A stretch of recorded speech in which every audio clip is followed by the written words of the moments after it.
All right, everybody, back to Wine with Wes Wednesday. Wine Wednesday with Wes. A lot of W's involved, but welcome back to another edition, another Wine with Wes time. Let's go. Collaborating with my good friends over at drinkaday.club. Remember, check out drinkaday.club. Follow them on all their social media aspects, Facebook, Instagram.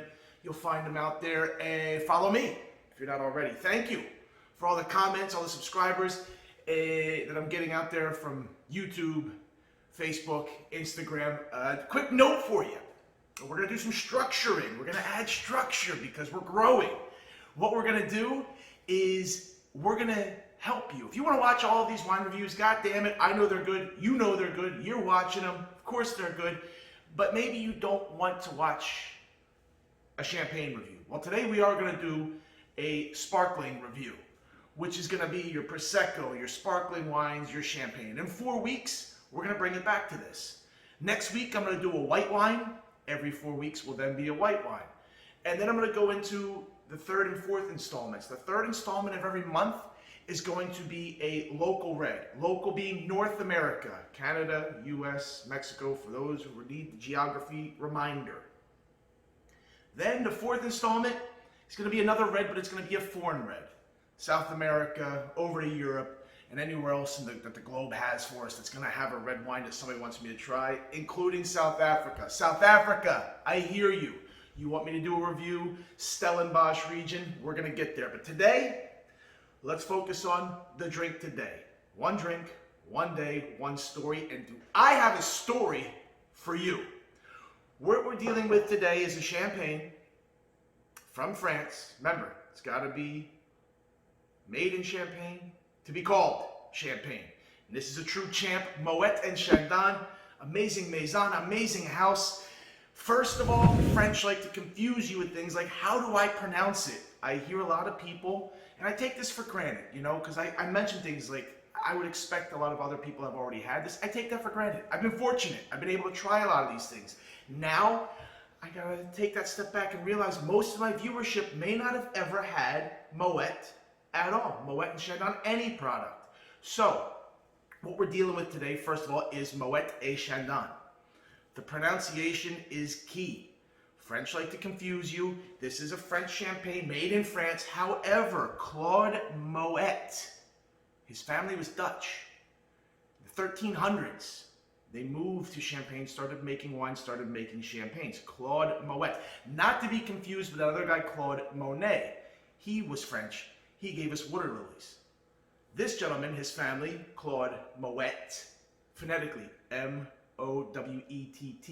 Not Moët, not M-O-A-Y-E, phonetically spelled out. Moët. Monet gave us some beautiful paintings, including water lilies. Moët gave us champagne, so we can sip and enjoy while we look at the beautiful works done by Monet. French, Dutch, right. So, Claude Moët, M-O-W-E-T-T. Write that down. Grab your pencils now and write that down. So you know, when you're speaking about the champagne, it's Moet Chandon. 1743 is when the house, the maison, was founded from Mr. Claude Moët, as I was saying. And not to keep confusing you, but the Chandon name, it came upon, what was the 1800s, 1832. Pierre Gabriel Chandon, his daughter married into the Moët family. That gave us what we see today, Moet Chandon. What we're looking at here is a rosé. What does that mean? Classically, a champagne that's clear or a brut or white is made from Chardonnay or other white grapes. What we're going to have here is a mixture of 3 different grapes. We have 10 to 20% is going to be made up of Chardonnay. We're going to have a Pinot Meunier, which is about 20 to 30%, and the other 40 to 50% is going to be Pinot Noir, a red grape. Pinot Noirs, great red wines. They use that red grape as more of a substance, not only for the color, but for the palate, for the taste. What is a rosé champagne taste? Well, you're going to think reds. I want you to think reds. What are you going to eat with it? Think reds. All in that same color palette is what we're going to see when I pop the cork on this and pour it out. You're going to want to think red as far as berries, raspberries, strawberries, as far as what you can related to, not only for the palate, but when you're eating. If you want to go berry, you can. If you're eating, you can go with some nice colorful summer vegetables, like a ratatouille, if we want to stay with the French theme. Great movie. Shout out Ratatouille. Anyway. And you could think red when I say tartare. Beef tartare, a nice steak tartare, a tuna tartare, paired with a nice rosé. Mwah, you got a showstopper. So, what do we have right here? Of course, we have something. This is not for your amateurs, or I'm sure as the French would like to confuse us and say amateurs, because this is a champagne from France, from Champagne, Moet Chandon, the rosé. I want to get into it. By the way, if you notice, Hammy's he's set off a little bit. He's been set off a little bit. He wants to practice. He wants us to show that we are practicing social distancing. Apparently, it's all the rage. The kids are doing it these days, but Hammy, he's there. He's the one who actually helped me with the schedule. And I reached out to my friends at drinkaday.club. Shout out to my boys over there and ladies, my friends over there. He said, hey, why don't we do a schedule? So that way, if someone only wants to worry about white wines, they know which Wednesday they can catch it.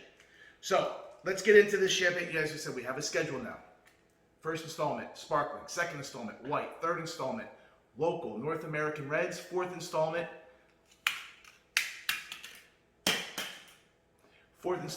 foreign reds. I've taken the foil off. We're left with the cork. We don't need a corkscrew. We're under pressure. Shout out right there. That's a good one. What we're going to do when we open a bottle of champagne, slowly start to work the cork. You don't go ripping it off. You don't want to go popping it and banging it. You're going to let it do the work itself. And as it's starting to come up in your hand, you're going to hear the glorious sound. And don't rip the cork away. Just leave the cork sitting right on top. There's that pop, baby. And there we have it. Cork for you. Obviously, real cork alert from Moët. T is pronounced Moët and Chandon. Rosé, it's in the green bottle, so it's actually a rosé. Now, what do we drink out of? What kind of glass do we drink out of? Well, there's wine glasses, there's champagne glasses. There's multiple types of champagne glasses. Drink it out of a fucking solo cup for all I care. But I did bring two because I want to see myself. Is there a taste difference? A classical champagne flute. Not for my friends at Rydell. Oh, I just tanked that pour. You want to pour it about 2/3 of the way. And also after the bubbles go down, you can pour some back in there if you are a horrible pour like I just did. About 2/3 of the way so you can still get a nose in there and smell it. My classic glass here. My go-to. There we go. So, Moet and Chandon Rosé, you see the color, you see that beautiful color there. There is hints, you can almost see like it was. There's some amber in there, that's the Chardonnay. Let's go with the champagne flute first. Hammy, cheers, bud. Hammy, we gotta refill you. You're a little low on pepper. One sip. Everybody knows the rules.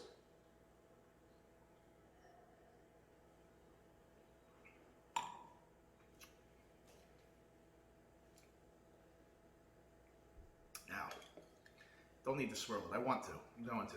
Those fizzy fizz, those bubbles, those little elegant, beautiful bubbles.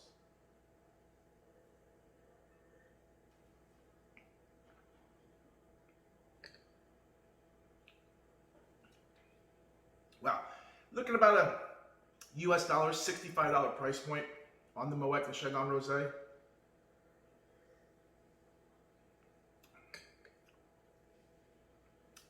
We're gonna go 8.9, 8.9 on the Rosé, Moet and Chandon.